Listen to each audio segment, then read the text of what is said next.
Just so you know, a couple of spoilers for the newest arc in this one. Let's get started.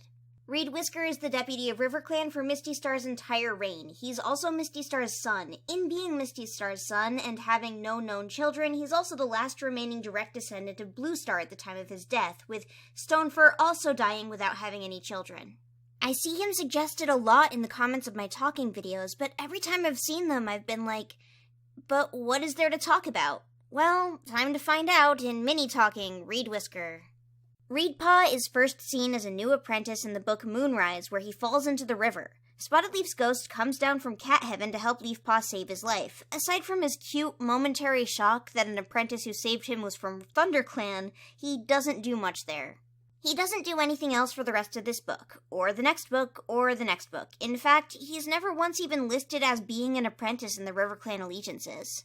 The next time we see him, in Twilight, he is in the allegiances, as he's just been named a warrior. He's suddenly got his own apprentice, and he shows up largely to remind the reader of when Leafpool saved him. He seems nice enough.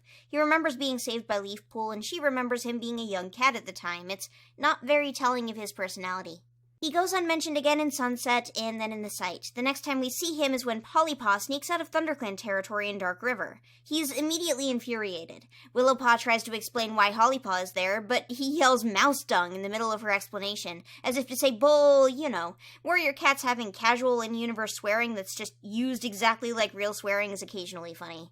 When the whole group, that being Hollypaw, Willowpaw, Minnowpaw, Voltooth, Reedwhisker, and his newest apprentice Pouncepaw, end up in a confrontation with a WindClan patrol after being chased by Pip, they get out of it without a fight, but Reedwhisker doesn't let Hollypaw just walk away. He, makes her come back with them instead of going home, and there's this miserable little scene where he has her wash the dog smell off in the freezing lake with Willowpaw.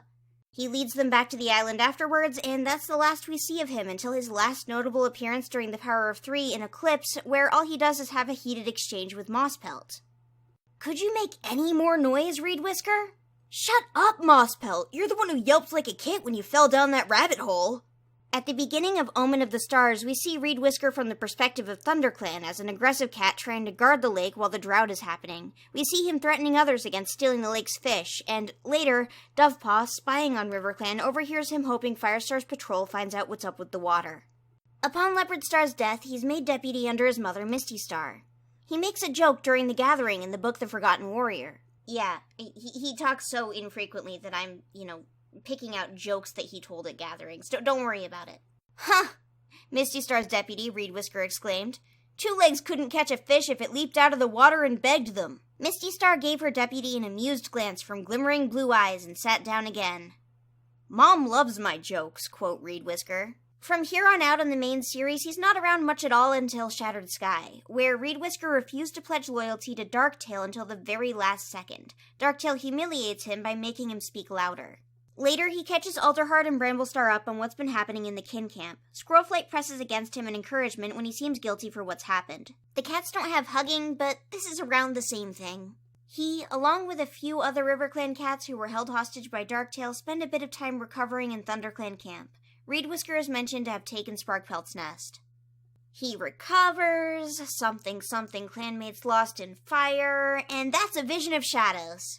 In Lost Stars, he's one of the cats to question Shadowpaw's experiences at the gathering, saying that it doesn't make sense Shadowpaw could survive a lightning strike. Additionally, he's to some extent in charge of the patrol that tries to break the ice at the moon pool, something that I still haven't made a video about, even though I find it absolutely hilarious. Jeez, what was I thinking? I guess I was making so many, early The Broken Code videos that I just never got around to that one, even though I thought it was really funny. Reedwhisker, we're talking about Reedwhisker right now. He doesn't do much else in the Broken Code arc, though, aside from the very end where he accompanies Misty Star to the moon pool. She tells him he makes her proud, and you know what? That's reasonable. The guy seems, generally well-respected, good at his job, generic. And then he turns up dead in the latest arc. Bye-bye, Reedwhisker. And that's it for the main series. Overall, he's basically nobody. He's aggressive when the book calls for him to be aggressive. He's kind-hearted when it calls for him to be kind-hearted. If you put your claws to my head and forced me to tell you who I thought he was, I'd say generically good deputy, who tries to do the right thing and has no particularly interesting qualities aside from telling a joke once. But this is just the main series. We do have one last book to go over. But, no promises. Misty Star's Omen is a novella from 2012, coming out very soon after the fourth arc, Omen of the Stars, concluded. Misty Star thinks very highly of her son in this book. She mentions him as the only one of her kittens to survive, and he's generally helpful, professional, and thorough. She names him deputy very quickly, and only worries about people accusing her of nepotism afterwards.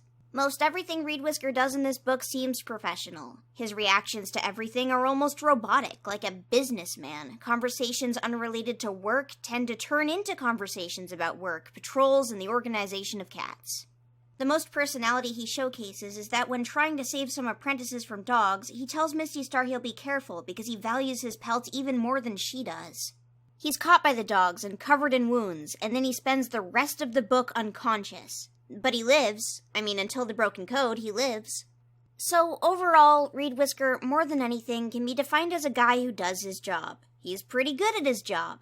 Does he have anything else going for him? No, not really. I'm glad he didn't become leader because he would be way too competent at it.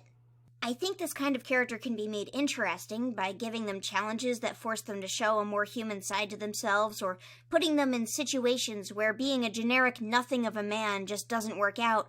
But Reedwhisker is a minor character, from a clan that almost never shows up, so he never really gets that chance. He's just a well-behaved dude who fills space. And while I'm sure I could say this about so many other minor Warrior Cats characters, the thing that makes Reedwhisker more generic is that he shows up more often, and every time he shows up, he's being generic. Now, I guess I should mention on the subject of his birth, Misty Foot has kits in the first arc, 2 of which are saved by Greystripe and Firestar after a flood, but during the first arc we never knew who they are, and the names of those kits are never revealed.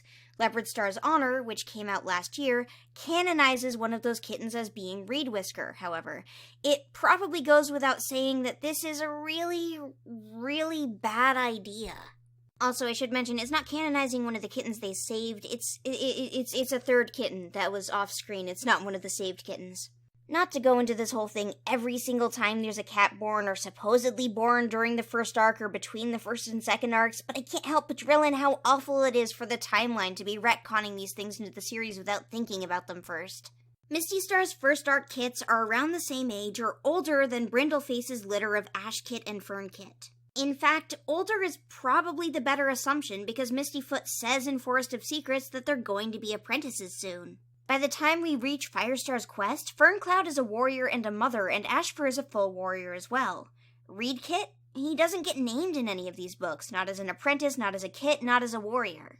The first time we ever see Reedwhisker, in any capacity, is the second book of the New Prophecy, and at this point in time, Ferncloud, who if retcons are to be believed is younger than him, has her second litter of kittens already. Who is Reedwhisker at this point in the New Prophecy? He's a new apprentice. His name is Reedpaw. So Leopard Star's Honor canonizes what we really needed in Warrior Cats, an apprentice who spent 2 years as a kit first. I think they should take this a little bit further and tell us that Mapleshade was born in Dawn of the Clans. Anyways, here he is, Reedwhisker. He's a cat. He's a guy. He existed, and now he's gone.